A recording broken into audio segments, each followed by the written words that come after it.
tengo el gusto de presentarles a los dos primeros ponentes. Sí que es verdad que estas jornadas están mejor planteadas como una serie de conversaciones con especialistas en tecnología o de relación entre tecnología y discapacidad. Entonces vamos a ver sobre todo conceptos como accesibilidad digital, inclusividad digital, es una introducción, o la propia lucha contra la brecha digital que van a estar presentes en la boca de todos los expertos que participan. Yo voy a pasar primero a presentar a Daniela Rubio. Hola, Daniela. Hola, está afincada, encantada de estar aquí. Muchas gracias a ti.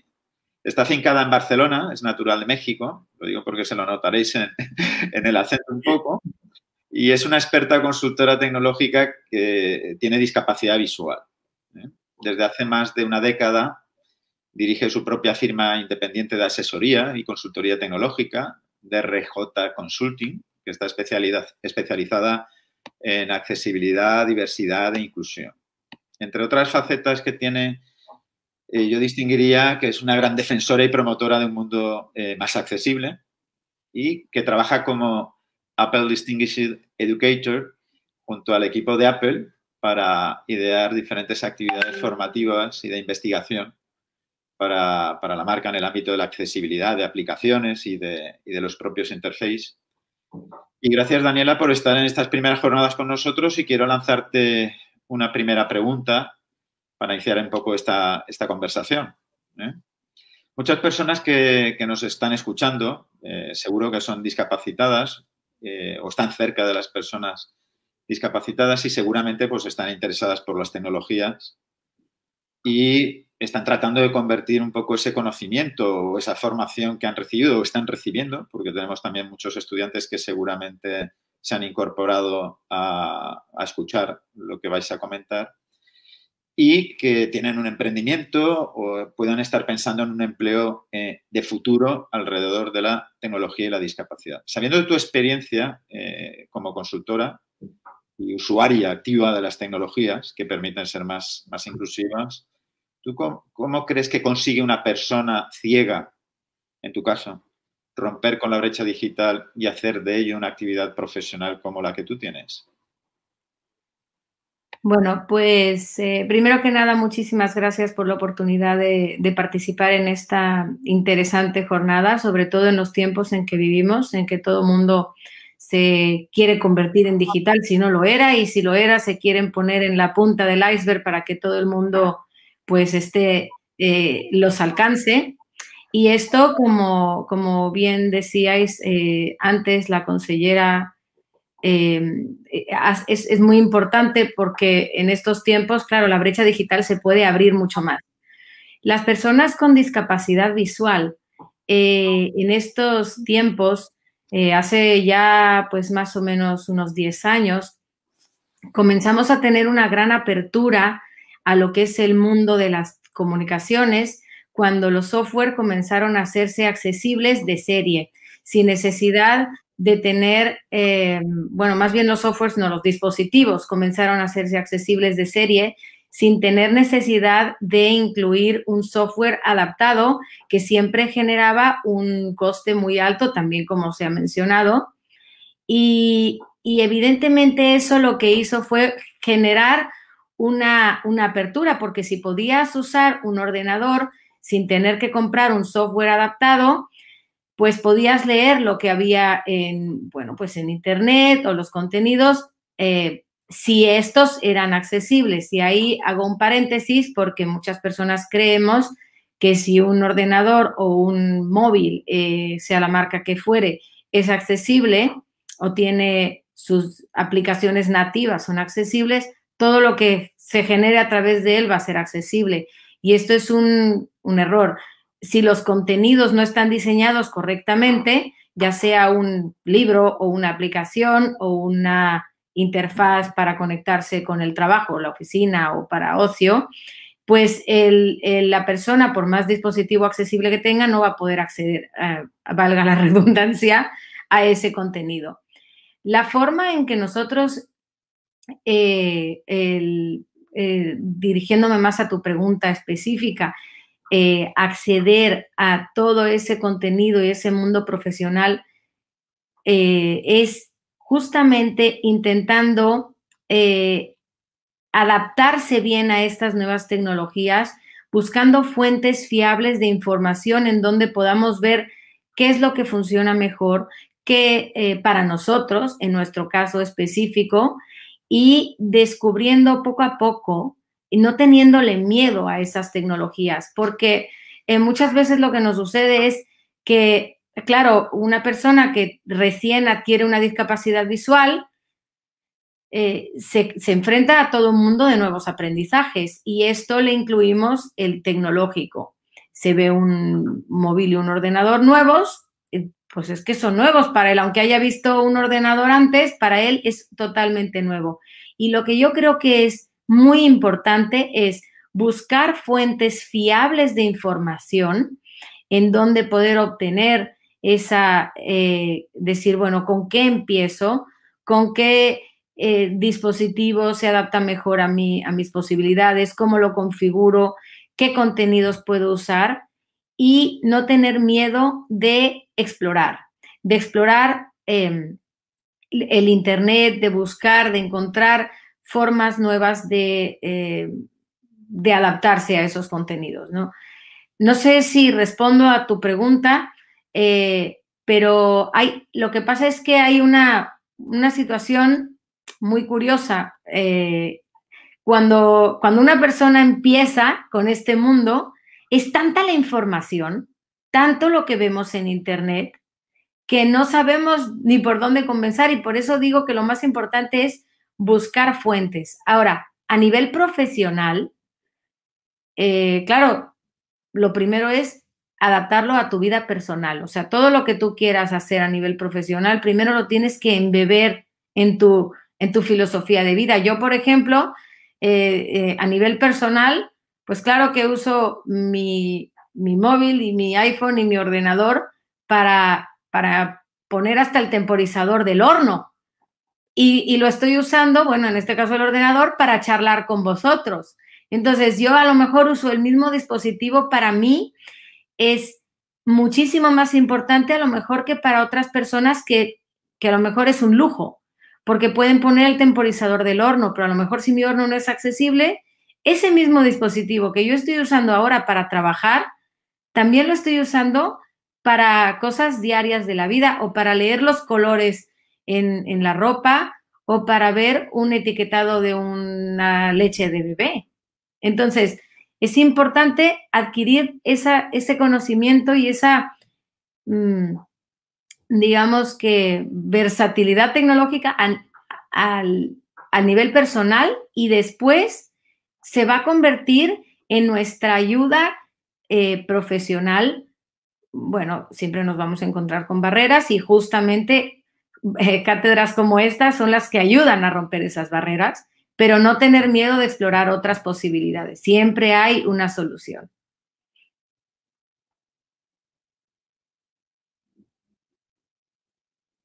¿Hola?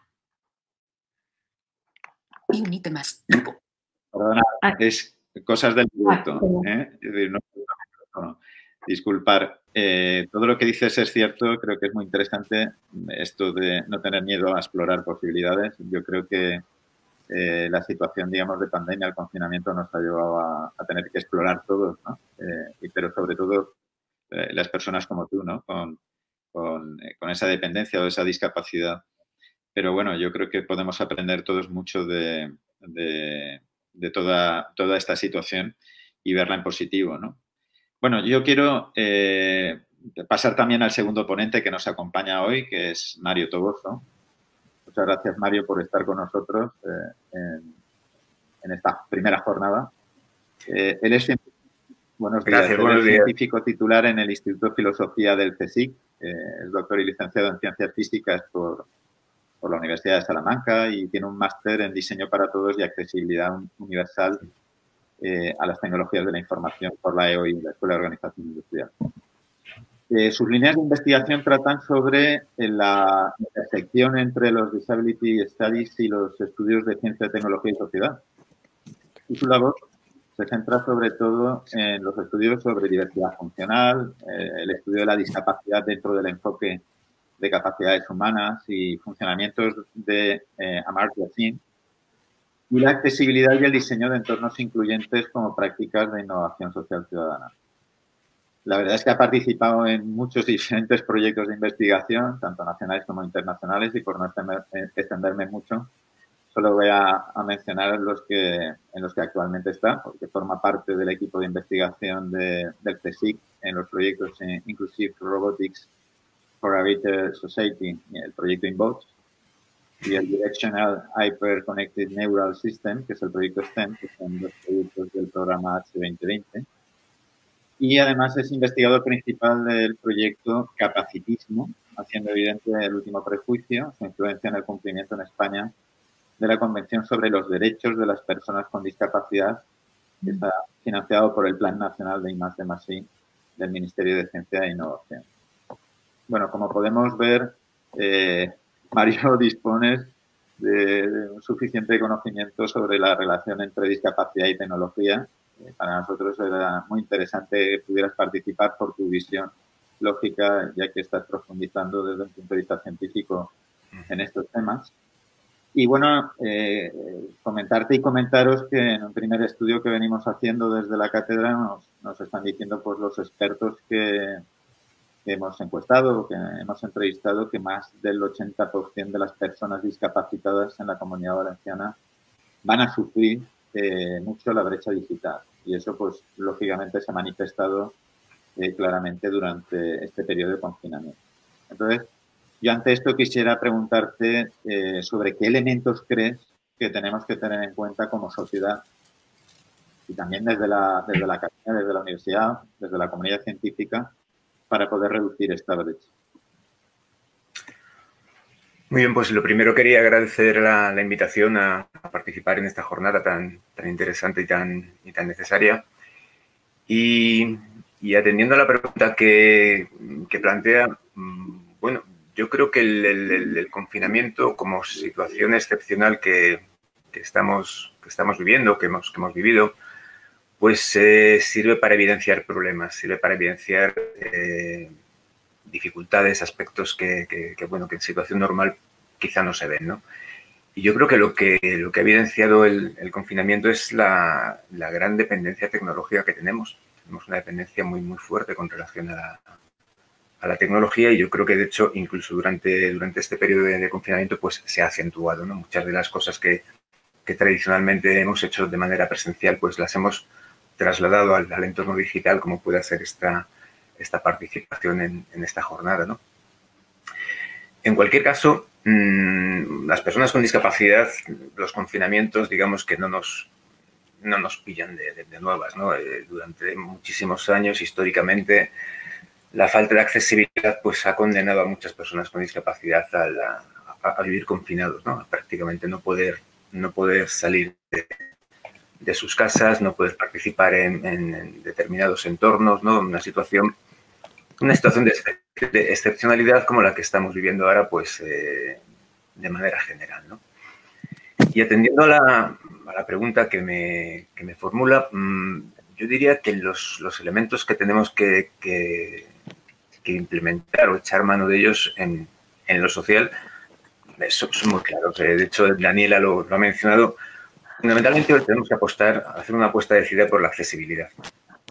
La accesibilidad es un concepto muy lógico, pero a la vez es muy complejo. Porque, la accesibilidad es importante saber que es un elemento fundamental en la Convención sobre los Derechos de las Personas con Discapacidad, un texto aprobado por Naciones Unidas en el año 2006, y también es el objeto fundamental de la Observación General número 2 del Comité sobre los Derechos de las Personas con Discapacidad del año 2014. Las personas que se dedican al diseño de tecnologías aplicadas o para las personas con discapacidad deberían tener estos dos textos como textos de cabecera, tanto la Convención sobre los Derechos de las Personas con Discapacidad como la Observación General número 2 sobre accesibilidad. En la Convención, la accesibilidad aparece como un principio en el artículo 3, de ahí la importancia que tiene la accesibilidad como principio. Y también aparece en el artículo 9, en la que se define pues, a través de una serie de medidas, ¿no? En la Convención la accesibilidad se considera como derecho de acceso, ¿no? Y es una medida previa y es un principio regulativo, como decía, ¿no? En el artículo número 3, el artículo de los principios de la Convención, pues viene como principio regulativo la accesibilidad. Y luego, por otro lado, la accesibilidad hay que construirla. La accesibilidad, además de apostar por ella, hay que construirla, ¿no? Y se construye a través de diversas estrategias. Una de ellas es el diseño, evidentemente. El diseño para todos o el diseño universal, como lo queramos llamar, ¿no? Durante muchos años esta práctica de diseño no ha existido. Estábamos instalados en el diseño para la persona estándar, con lo cual los diseños tenían un montón de barreras. Pasamos después a la apuesta del diseño sin barreras desde el movimiento de vida independiente en los años 60, 70.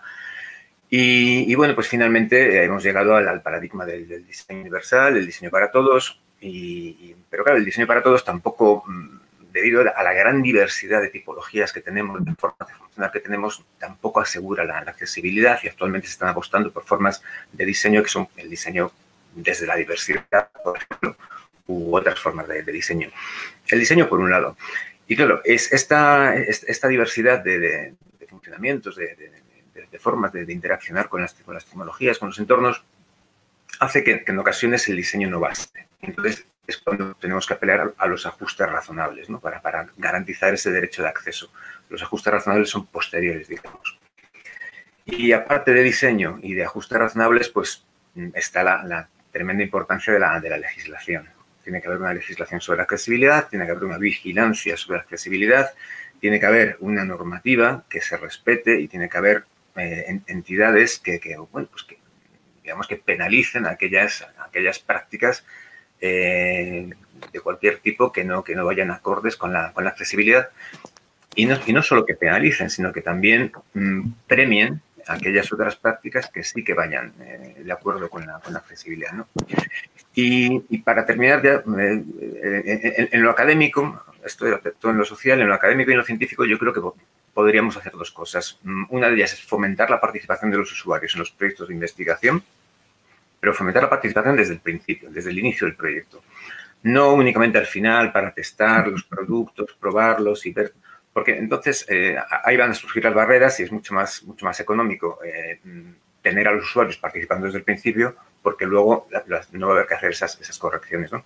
Y estoy hablando tanto de usuarios amateurs como de usuarios expertos. Los usuarios expertos en tecnología son muy valiosos en los proyectos de investigación y en los proyectos de investigación tecnológica. Contar con los usuarios es muy importante para conocer las necesidades reales, es decir, para que cuando empezamos a diseñar una tecnología no estemos ante un papel en blanco, sino que ya contemos con un corpus de experiencia y de conocimiento que es el que nos dan los usuarios. Y por otro lado, otra cosa que es muy importante hacer es la implantación de la accesibilidad y el diseño para todos, la inclusividad en los currículos académicos, en carreras como arquitectura, informática, diseño, pedagogía, en muchísimas. Entonces yo creo que tanto en lo social como en lo académico, pues estos serían los elementos a tener en cuenta.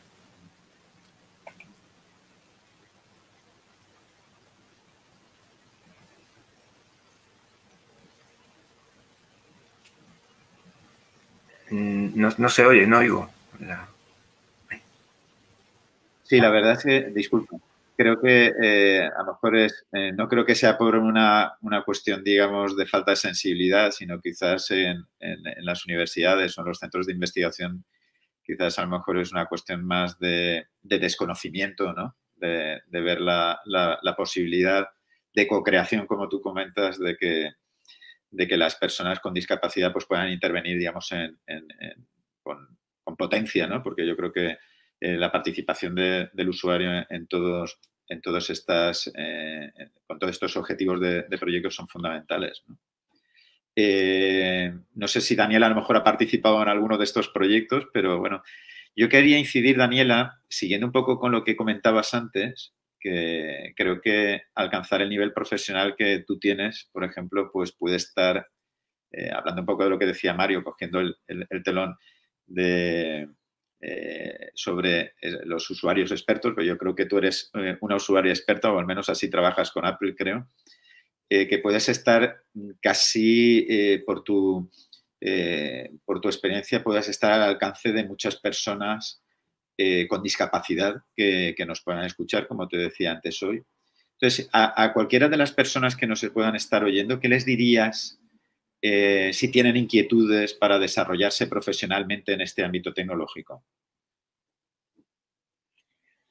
Bueno, yo creo que las personas con discapacidad, de hecho, como bien decía Mario, adquirirán, gracias a todas las legislaciones que se están poniendo en marcha, una importancia muy grande para la creación, diseño de software, diseño de dispositivos, y hay una gran oportunidad de incluso laboral para todo esto, porque no nada más es el hecho de testar una cosa al final, sino de ponerse en contacto con ellos de parte de las compañías para que, como decía Mario, desde el inicio, ellos ayuden a descubrir de qué manera, bueno, esa tecnología va a funcionar mejor. Y no me refiero solo a tecnologías adaptadas, o dispositivos específicos que en muchas ocasiones, con muy buenas intenciones, bueno, de hecho, quiero hacer un retroceso en lo que estaba yo diciendo. De hecho, hay dispositivos y software que con muy buena intención las compañías crean para las personas con discapacidad y que al final no reflejan la situación real de esas personas con discapacidad. Hay dispositivos que tienen una tecnología altísima, por ejemplo, en el tema de la discapacidad visual, que tienen, que te pueden enseñar, es una cámara inteligente que te lee las cosas y que te dice de todo, y lo que la hace súper guay, según los que la crean, es que te ayuda a reconocer las caras de las personas que tienes enfrente. Y como, bueno, yo siempre les digo, esto no me resuelve la vida. Saber si está mi vecino enfrente o no está enfrente no es una situación con la que yo, bueno, para mí y para mucha gente, y la vida real de una persona ciega no es relevante. Entonces, a nivel profesional, yo le diría a la gente con discapacidad que bueno, hay varias maneras de comenzar a trabajar con esto. Una es justo acercándose a las universidades, como la Universidad Politécnica, que tienen varios proyectos de investigación, comentar, bueno, pues que pueden hacer este tipo de test, pero también hay diferentes cursos en Internet que a nivel digital, por ejemplo, la Universidad DQ University en Estados Unidos, la Universidad de La Rioja, hay varias universidades que tienen másters o diplomados en accesibilidad e inclusión, porque el hecho de tener una discapacidad no nada más, bueno, es súper valioso, pero tú como persona con discapacidad lo tienes que combinar con un conocimiento previo acerca de todo esto, de cómo funciona la tecnología, de cuáles son los procesos de diseño de esas tecnologías, dónde comienza. Bueno, si te quieres dedicar un poquito más a testar páginas web porque te gusta mucho el mundo de la informática, pues tienes que conocer un poco de lo que son los lenguajes de programación web. O sea, es como cualquier otra profesión, tenemos que trabajar desde un punto de vista académico primero, para después podernos dedicar a nivel experto. Hay muchas formaciones que se reciben a lo largo del tiempo. En mi caso personal, pues obviamente yo me he estado actualizando porque las tecnologías corren mucho.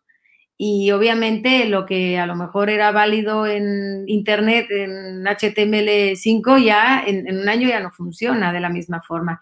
También les recomendaría leer esos artículos y esa convención de los derechos de las personas con discapacidad que hablaba Mario, y la observación número 2, porque nosotros necesitamos, si vamos a defender como colectivo que nos incluya, necesitamos conocer estas legislaciones.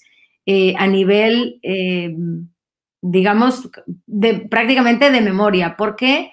Porque esa es la única manera en que si alguien te comenta que no se puede hacer porque, bueno, pues simplemente los números no les dan, porque no hay suficiente mercado, porque no sé qué, bueno, qué razones ponen muchas, tú puedas defenderlo y decirle que hay algo que a nosotros como personas con discapacidad nos protege.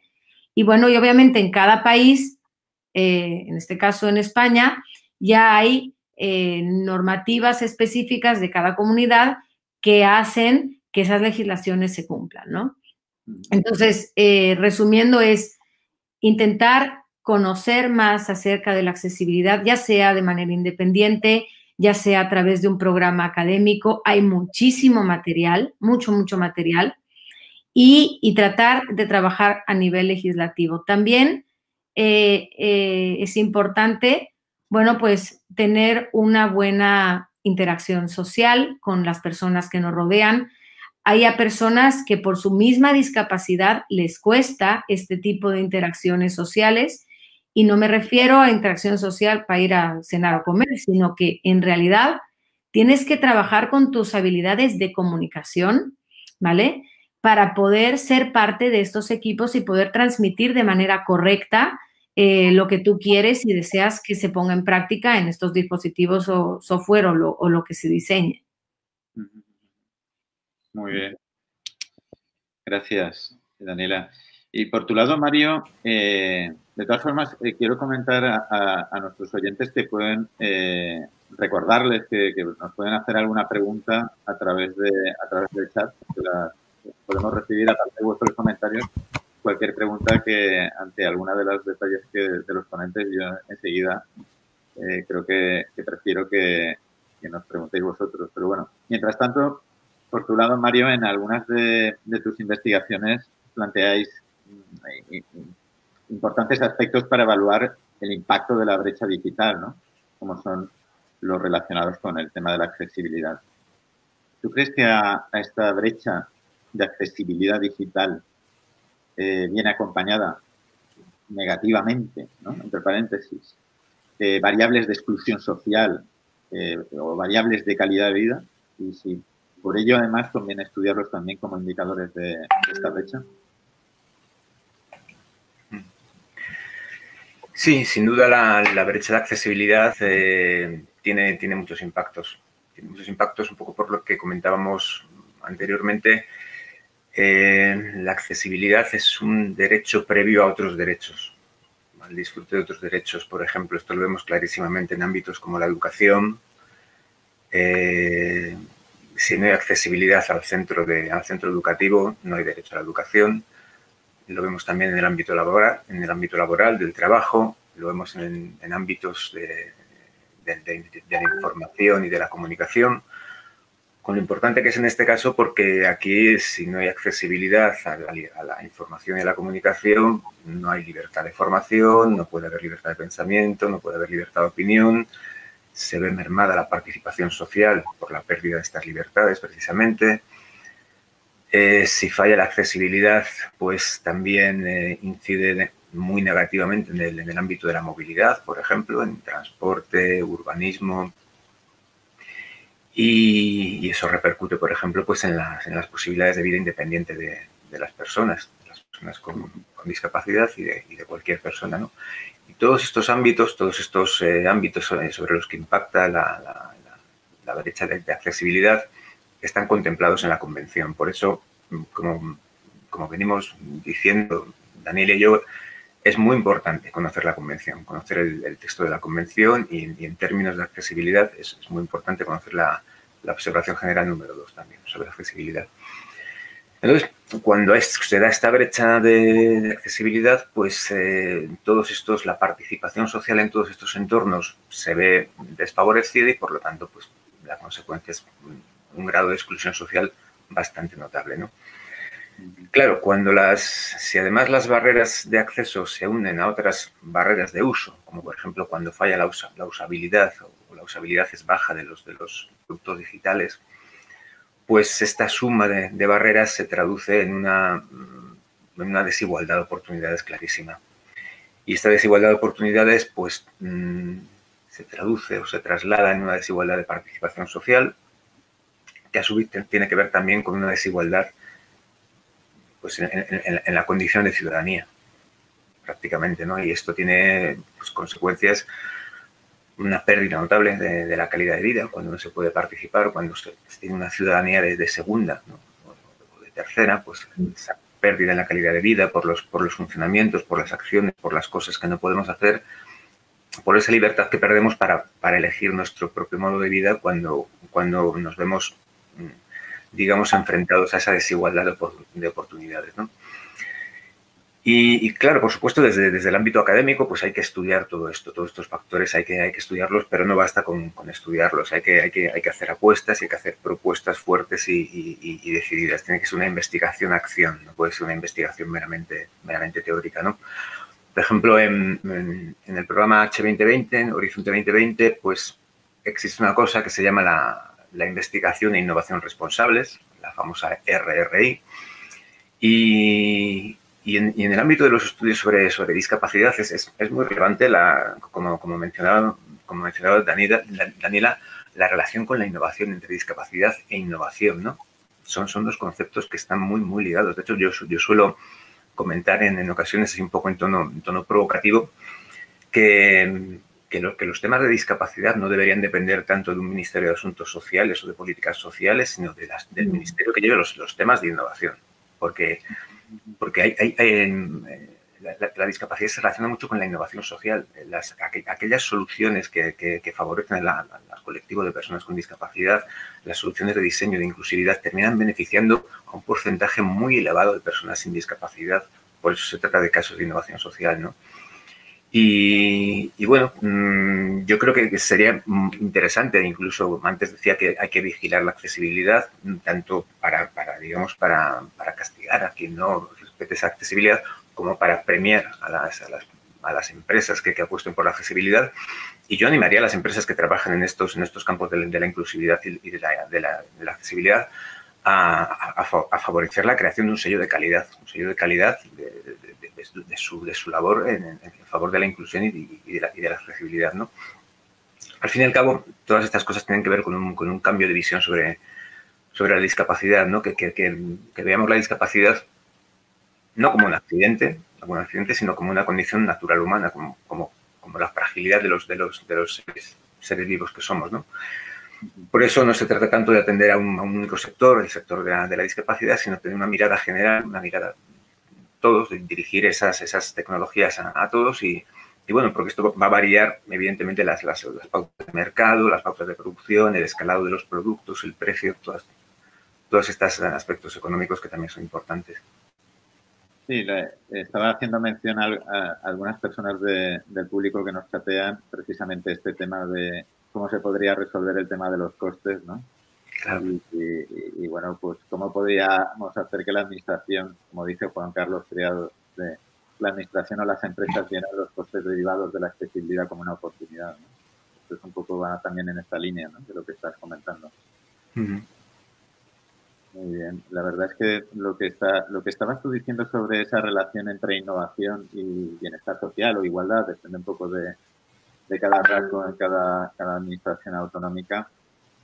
Yo creo que es un tema que sería muy interesante a promover o a pedir a la administración que ese esfuerzo se pudiera desarrollar para favorecer la gran accesibilidad digital, que yo creo que nos beneficia a todos, es decir, no solamente a las personas con discapacidad, sino desde un formato absolutamente inclusivo, ¿no?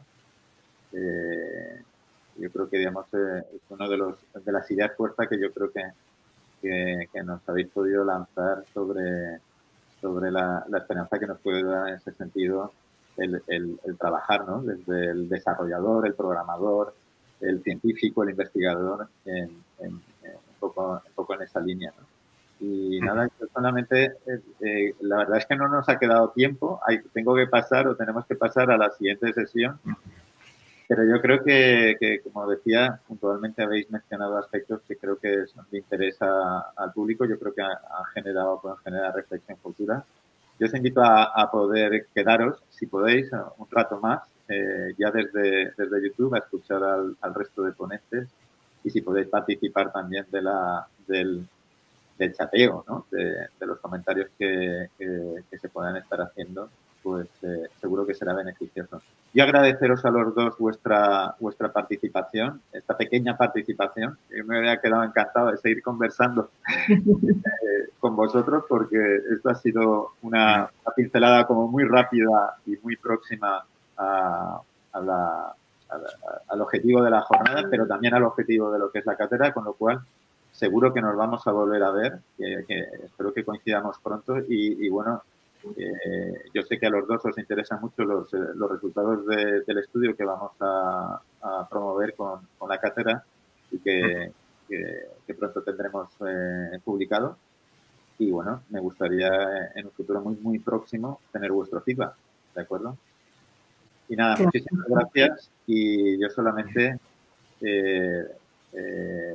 voy a querer dar el paso a mi compañera Isabel, que va a moderar la siguiente sesión y agradeceros el seguir con nosotros. De acuerdo, muchas gracias, un placer. Un placer. A vosotros.